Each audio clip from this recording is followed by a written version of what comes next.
Good day. My name is Anthony Patch, and this is another edition of Pulse. It is the 30th of September of 2024. The title of this broadcast is U.S. and BRICS and War. As I often do in our live streams, 3 times a week from 7 p.m. Eastern until 9 p.m. Eastern, 2 hours, 3 times a week, which is accessible through anthonypatch.com. We cut to the chase. We give the punchline right up front, and then, as I like to say, we backfill with the evidence. So here's the punchline for today. Actually, 2. The wars are a distraction, meaning Ukraine and Russia, in the Middle East with Israel, Lebanon, Iran, etc. These are distractions. They are no doubt serious situations. A lot of people have been killed and injured and displaced, and a lot of treasure and a lot of blood have been spent and spilled. So I'm not minimizing what's going on, but the wars are a distraction. Takes us to the second headline, the second point or punchline. These are distractions away from the global economy, shifting from the paradigm of a debt-based economy to the new paradigm of an asset-based economy. This is the essence, this is the framework, these are the headers of the global economic reset. The wars are precipitating the movement towards an economic reset. The asset-based global economy post-reset is what I'd like to focus on here and give you some of the details in broad strokes that last night, which was Sunday night, the 29th of September, I detailed over the course of 2 hours what I'm going to briefly summarize for you here in terms of the bullet points, the headers, if you will, of an outline that was provided in greater detail in our live stream last night. There are many things that I'm restricted from saying here because of the community standards of YouTube that we strive to abide by, and I always say that. But it is not so much a teaser or a marketing ploy as it is a demonstration of our adherence to the community standards, but also to encourage you, obviously, to encourage you to subscribe through anthonypatch.com so that you can hear the details within our own platform, within our own streaming service. We don't utilize other streaming services for our broadcasts. We have our own private service. Therefore,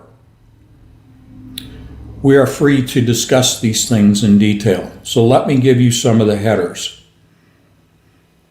There are a great many events that have been unfolding with respect to Ukraine and Russia.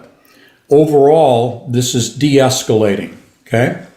De-escalating because Putin very clearly on the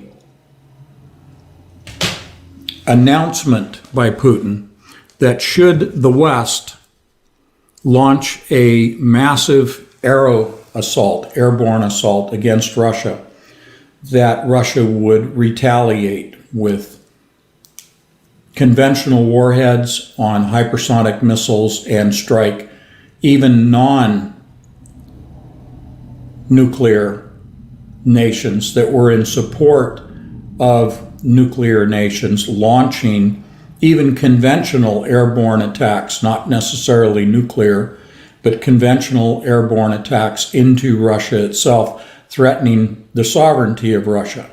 This was his announcement, just briefly.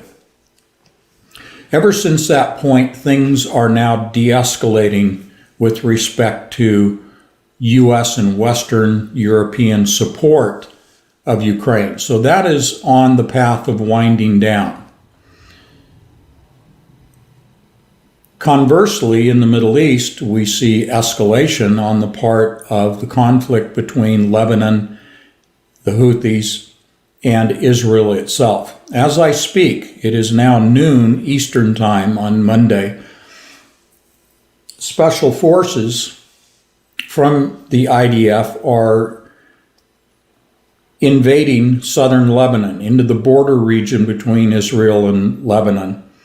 They are invading for the purpose of reconnaissance for a larger invasion by way of the IDF. Now, you, of course, know that the Hezbollah leader Nasrallah and some 30 members of the leadership of Hezbollah were killed in an airstrike by the IDF Air Force, killing 30 of the leadership and killing and injuring some 3,000 Lebanese by way of an airstrike that employed some 86 2,000-pound bombs dropped in waves by the IDF on 6 apartment buildings for the purpose of targeting Nasrallah and his leadership that were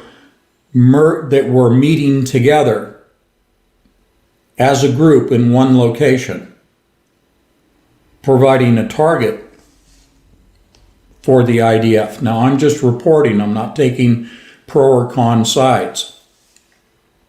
2,000-pound bombs in waves in which they took out the first layer and then drilled down deeper through the layers,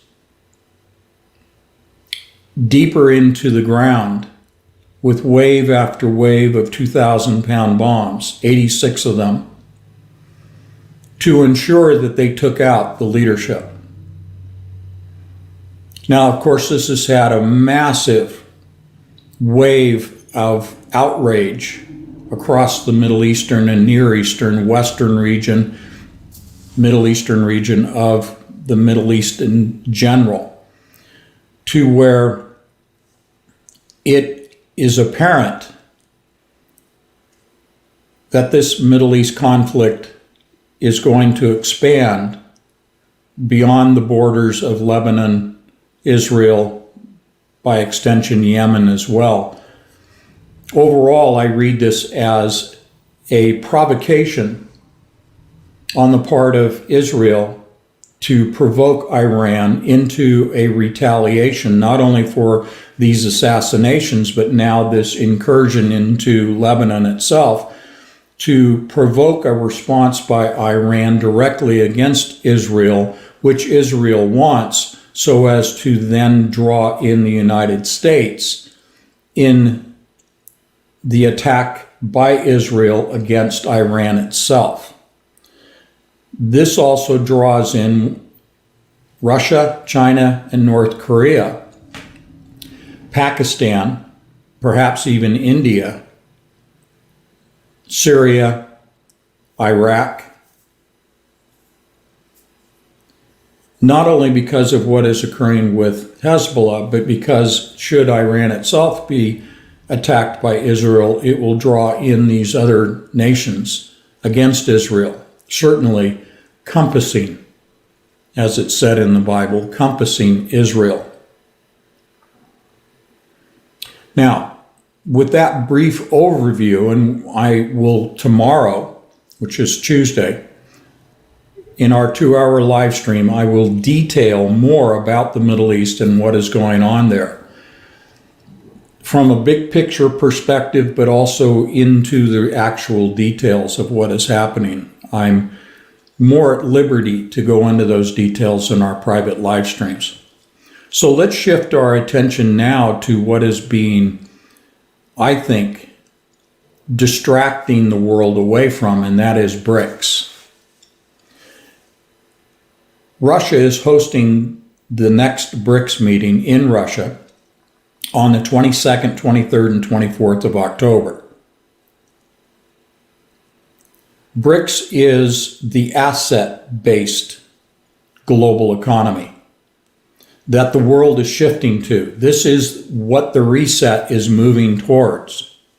The reset we typically put in the context of what Klaus Schwab from the World Economic Forum have described as a global reset, economic reset. Again, I'm not going to go into that aspect of the WEF and what they say about it. I do have a timetable and a scenario of expectations that I will share tomorrow night in our live stream that I'm not at liberty to share here because of community standards.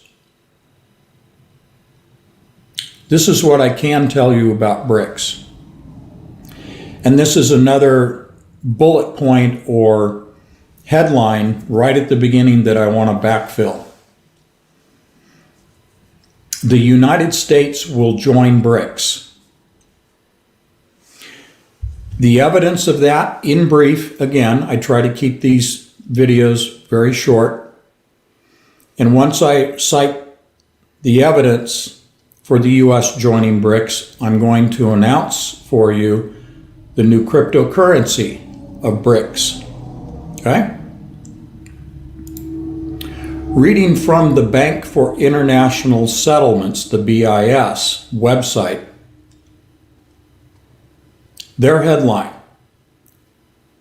from the 5th of June of this year, Project Mbridge, that is little m, capital B-R-I-D-G-E, Mbridge. Project Mbridge reaches minimum viable product stage and invites further international participation.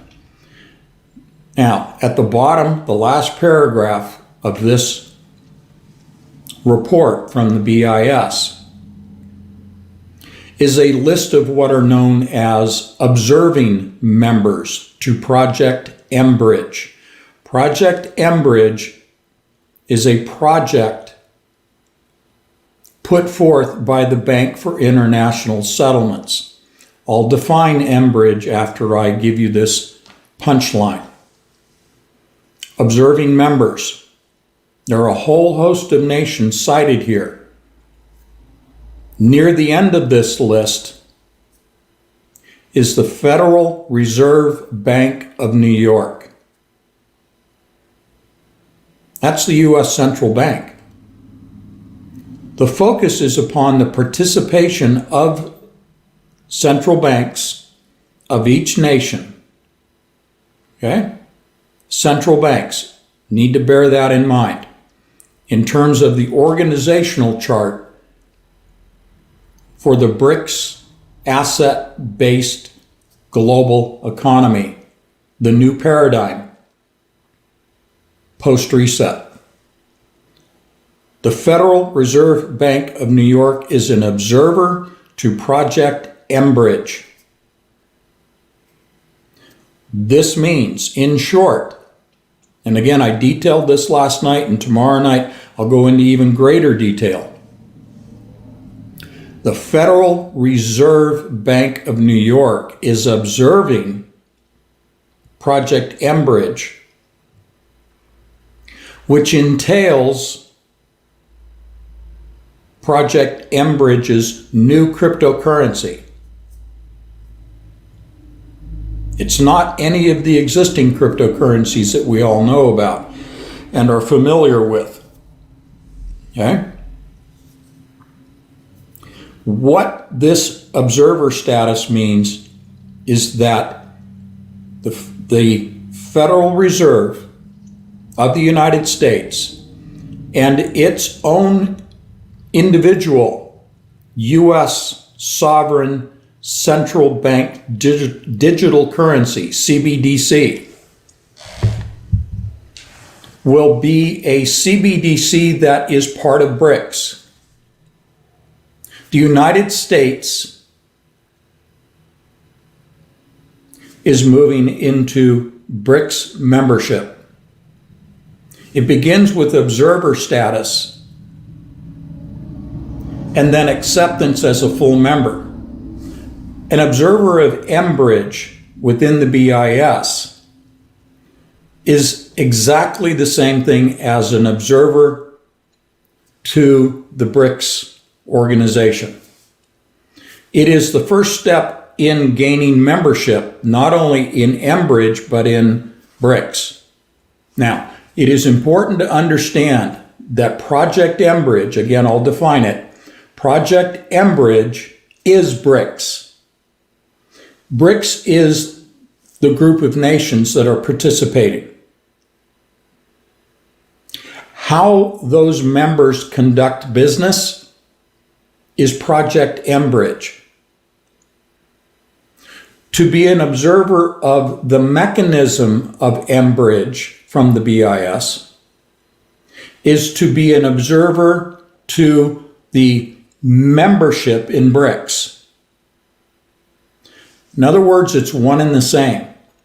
To say that the Federal Reserve is observing Project Mbridge is the same thing as saying the Federal Reserve is in the observer status to becoming a member of BRICS. Therefore, the United States is part of BRICS. So all of this rhetoric and hand-wringing about de-dollarization by BRICS, setting up Russia, China, and other participating members and those that are seeking membership into BRICS, some 196 nations now have said they want to be part of BRICS if they're not already part of BRICS, as India, China, South Africa, Russia already are. So there's this vilification of Russia and China, let's just take those two, by the West, by European Union, let's say NATO, by Europe, and the United States. You see, Europe takes direction, to put it politely, takes direction economically, militarily, from the United States. I won't get in the weeds on that discussion, but here's the issue. Europe and the United States put Russia, China, and others in the category of enemies to the dollar. That BRICS is going to destroy the dollar, which it is, by design. The de-dollarization, meaning removing the dollar from reserve status for the settlement of cross-border transactions, cross-border trade, which is what the Bank for International Settlements provides the operational system for the settlement of cross-border trade. So those transactions are settled through the Bank for International Settlements. Okay? Right now, the BIS settles trade actions between nations in US dollars. Now, I went in last night talking about Saudi Arabia doing business with China using the Chinese digital yuan, and I detailed that. We'll carry that over to tomorrow night's live stream. But that's one indicator, one example. Here's the sum total of what I'm presenting. The United States fully understands the necessity to shift from the dollar to a BRICS currency, which I'll cite here the name of in just a moment. Because the U.S. understands that there is no way the global debt, which is denominated in dollars, can never be repaid. It doesn't matter if you're speaking in terms of trillions of dollars of accumulated global debt or into the quadrillions. It really is irrelevant at this point. None of it can be repaid. And that is by design. The debt-based global monetary system of trade, derives profit from debt in the form of interest payments. All of that is going away. Because the debt-based system, when it was first designed, and really this takes us back to Bretton Woods, okay? The Bretton Woods Agreement, in which they set up the US dollar as the reserve currency for the world. When that was established and deficit spending was allowed when the US went off the gold standard in 1971 under Nixon, deficit spending on the part of the US government was allowed. And Treasury notes, US bonds, covered the US deficit spending, okay? So that whole system, long-term plan, endpoint of the debt-based system was the debt would be acquired, if you will, to the extent that it could no longer be serviced. In other words, you could not afford the interest payments on the debt. The United States is at that point, signified by the divestiture of countries like China and Japan and others selling off for several years, upwards of 10 years now. Countries have been divesting their holdings of treasuries. They've been doing it slowly, quietly, in relatively small amounts so that they would have a high return on the sale of those treasuries. So what are they doing with the proceeds from the sale of US treasuries that they are divesting themselves of? It goes into the purchase of precious metals, gold and silver and others, okay? Bear that in mind, because this is going to come into play here in just a moment. Selling treasuries, buying gold. This means that the ability for the US government to sell treasuries to pay the interest payments on existing treasuries out in the marketplace is coming to an end. Meanwhile, we see these tranches, as they're called, of money and weapon system going to Ukraine. Hand over fist. And we published this in our most recent, the August edition of Entangled magazine, which we've been publishing since June of 2017. And if you subscribe through anthonypatch.com, you have access to all of the archives of the magazines and some 900 live streams, each of which are 2 hours in length. You have access to all of that. We detailed these tranches, the amount of monies that have been sent to Ukraine. That obviously increases the US debt. This is by design. One, it is for the purpose of extracting the last vestiges of profit that can be squeezed out of this debt-based system before the reset. Knowing full well that every time another tranche of money goes to Ukraine, which is just the vehicle for squeezing profits,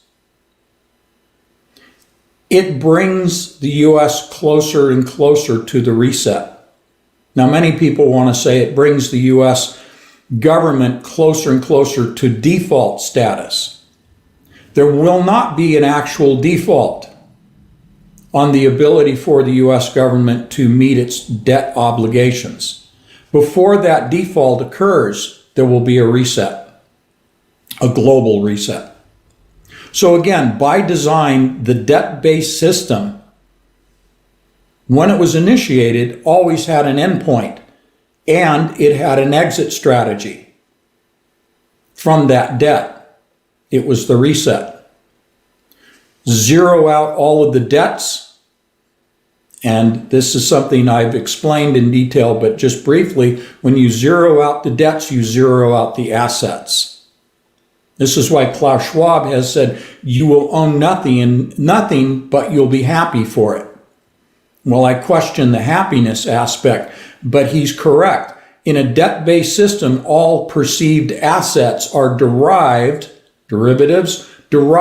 from an underlying debt.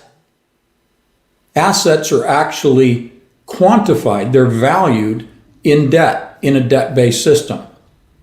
When the debt-based system is replaced by an asset-based, you now have BRICS, post-reset, on the other side of the reset. So here's the situation. No one wants to buy US debt, treasuries. They're selling them off, using the proceeds to buy gold and silver and other things, okay? Rare earth metals, oil, etc., etc. Commodities. Commodities is the key here to the new asset-based economy, post-reset. You've heard the phrase, a basket of currencies. Picture a basket.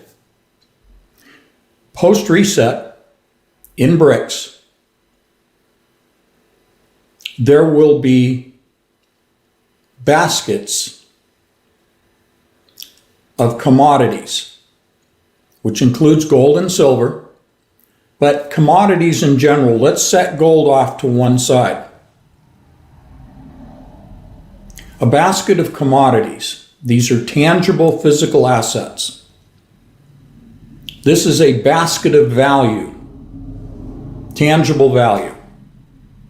That basket in an individual country, let's say South Africa. South Africa has a basket of commodities.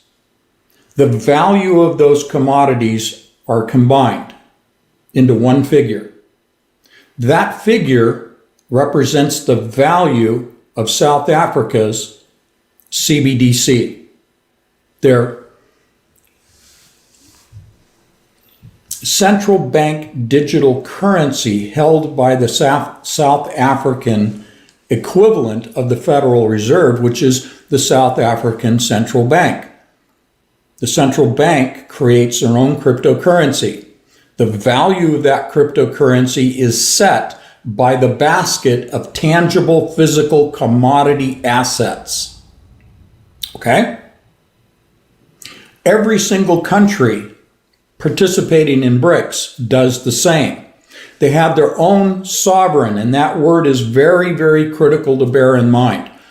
Each country maintains its individual sovereignty. They maintain the sovereignty of their currency by way of their sovereign commodity assets. Their asset basket is sovereign. That establishes the sovereign value of their sovereign central bank digital currency by their sovereign central bank.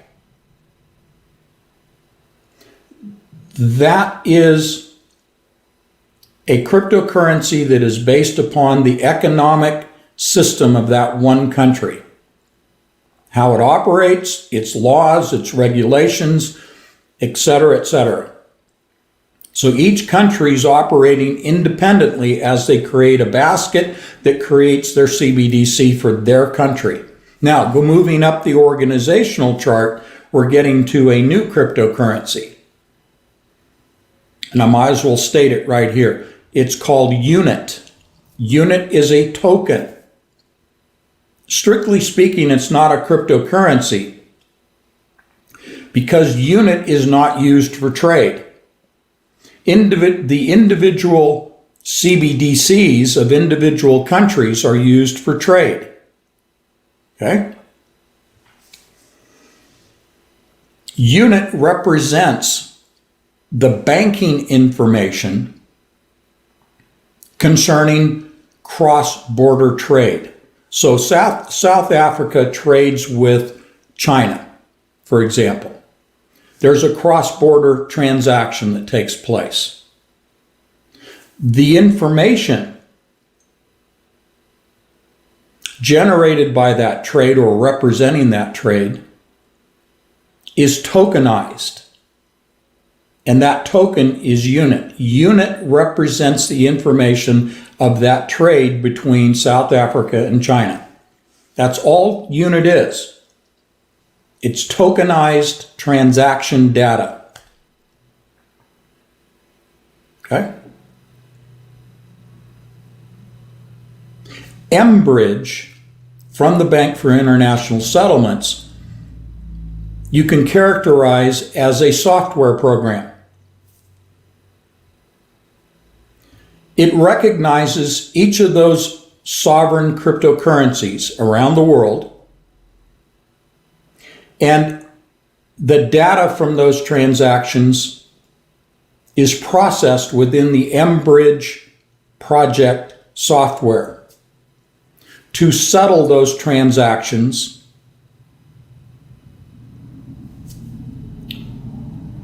first denominated by the unit token. There is a value assigned to that token. It's not for trade. The token is used between central banks to communicate to the Bank for International Settlements. The settlement of a transaction is conducted in unit. It's not a cryptocurrency that can be bought and sold. You cannot invest in unit. It only exists, it's only alive within Mbridge, within the software program. It only serves to send and receive transaction data between cryptocurrencies of individual sovereign nations. So in BRICS, nations maintain their sovereignty. And that is exemplified in their sovereign cryptocurrency. Another way of looking at this asset-based BRICS economy is that it is a digital economy. If you look at the existing debt-based economy, think of that as an analog system of communicating through SWIFT, banking transaction data through SWIFT. That's the existing system. SWIFT is going away, as is the dollar. The dollar is replaced by the Fed's CBDC. SWIFT goes away and is replaced by Mbridge. SWIFT is the clearinghouse, utilizing the dollar. That all goes away. Within BRICS, Mbridge is the clearinghouse using the digital unit token to digitally communicate. SWIFT, think of it as analog. Literally, they are emails sent by banks containing the transaction data. That's analog. You carry it over to a token and it is now digital. A digital token representing a given transaction that needs to be settled. Okay? So SWIFT goes away, Mbridge is there. It's still the Bank for International Settlements that's coordinating it, and this is something that's been underway for 10 years. This has already been tested. I'll detail that tomorrow, the testing of the system. But the system's been tested, it's been shown, it's called minimum viable status. So minimum viable product, let me go back to my reference here very quickly, just to keep this brief. Minimum viable product stage. Mbridge has reached that stage. So let me just kind of backtrack and recap a little bit. You now have BRICS with individual sovereign nations holding baskets of assets. I mentioned gold. The BRICS unit, to be thought of as a basket itself, holds 40% gold in its basket and 60% of the tangible commodities. Countries that are divesting of treasuries, which are worthless, taking the proceeds and buying gold. Understand that the unit, its value, again, it is a cryptocurrency, but it is not. It is in the sense that it has a value, but it is not because it's not used for trade. It's used for communicating data, transaction data, to settle those transactions between countries that have their own individual CBDCs. So organization chart. Unit has a basket that consists of 40% gold and 60% commodities. That same percentage is reflected in the sovereign baskets of individual countries. Their basket, let's say South Africa, 40% gold, 60% commodities. This is known as, in the unit system, of which I have a white paper that I began introducing last night in the live stream. I will finish the unit paper, white paper, tomorrow night. The unit describes the fractal, this is the word they use in the white paper, the fractal design, the fractal character, the fractal nature, the fractal processing of transactions, such that when unit, think of it as the leaf, and it has 40% gold, 60% commodities. If you take the leaf and you look at the edge of the leaf, you see the same pattern of the leaf itself reflected in the edge, the components of the edge of the leaf, and so forth and so on. The smaller baskets have the same design, the same fractal design as the unit basket. Unit is 40 and 60. The individual sovereign baskets are 40 and 60.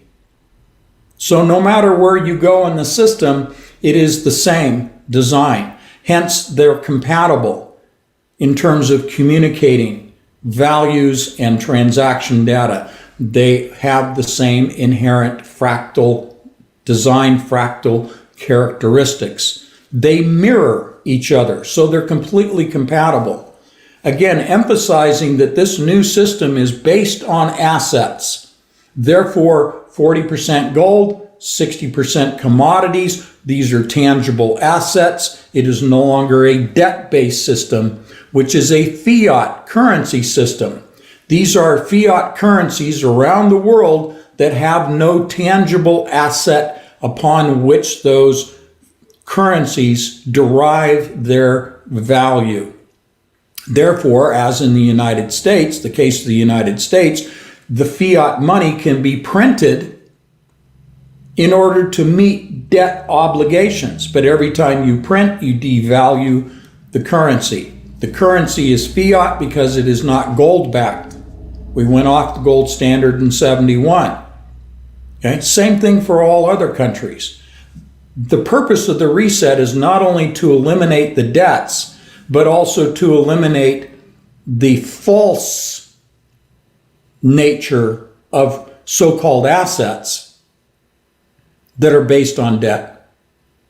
You now shift over to an asset that is based on physical commodities with a physical value, a market value to those physical assets. And those will fluctuate, but because it's part of a fractal system, those fluctuations are accounted for in the unit cryptocurrency of the Mbridge system, so that settlements are done transparently and on an equitable basis, because the values are transparent throughout the system, at the individual sovereign level, at the individual unit level for the BRICS organization itself. Okay, I need to kind of wrap this thing up. What I'm sharing with you, bottom line, is what I started with. The wars are a distraction such that people will not study the BRICS process as I've briefly outlined to you. and also so that they do not recognize what has been deliberately hidden, and that is that in fact the United States is part of BRICS. All that is left is the official announcement that the U.S. is actually a member of BRICS. They characterize the U.S. as being only in observer status. Observers of how Project Mbridge through the BIS is structured, how it is modified, how it is enhanced, how it is tested, and how it is further refined. Well, if they're observing, that means they have a CBDC that needs to be plugged into Mbridge in order for the United States to participate in the greater global economy that is now asset-based, the new paradigm, the new economy, post-reset. The United States is not being locked out by Russia and China and others. The propaganda of de-dollarization, the purposeful attack on the United States is just propaganda. The United States Federal Reserve is a full partner of BRICS. So why the propaganda? Why the smoke and mirrors about de-dollarization? It is, again, a distraction from examining BRICS, Mbridge, BIS, the purchasing of gold by the divesting of treasuries. It's to prop up the treasury marketplace. The largest market in the global economy is the buying and selling of treasuries, the issuance and the pricing and the percentage representing interest payments that is paid on the 2-year note, the 5-year note, the 30-year bond, okay? All of that is distraction away from understanding that the treasury market needs to continue right up to the very, very last moment. So again, Ukraine serves the purpose of squeezing the last remaining vestiges of profit from the debt-based paradigm, leading right to the knife edge of the treasury market collapsing. Okay? Like my statement about the U.S. government defaulting on its obligations, that won't happen. The announcement that the treasury market has collapsed will not happen. What precedes the treasury announcement, what precedes the default announcement, is what I characterize as the flipping of the switch. If you would like to hear more about that, join us in the live stream tomorrow through anthonypatch.com. But in short, the flipping of the switch is the taking down of the global internet. I will share with you, because I cannot say it here on YouTube, I'll share with you tomorrow what precipitates, what is the catalyst for taking down the global internet. I'll share that with you. I'm not trying to do it as a teaser. I'm simply saying community standards. I can't say it here because my channel would be taken down. I can say with a high degree of certainty that I know what that precipitating event is that will lead to the internet being taken down. So let's just accept the fact that it will be taken down. What does that mean? It means all debts are eliminated because the data is gone. All assets are eliminated because the data is gone. The data that exists today in the banking world, in the financial world, of the old paradigm of a debt-based system evaporates. The data is gone. it's white. Post-reset, which means there's a new internet, flipping on the switch, a new internet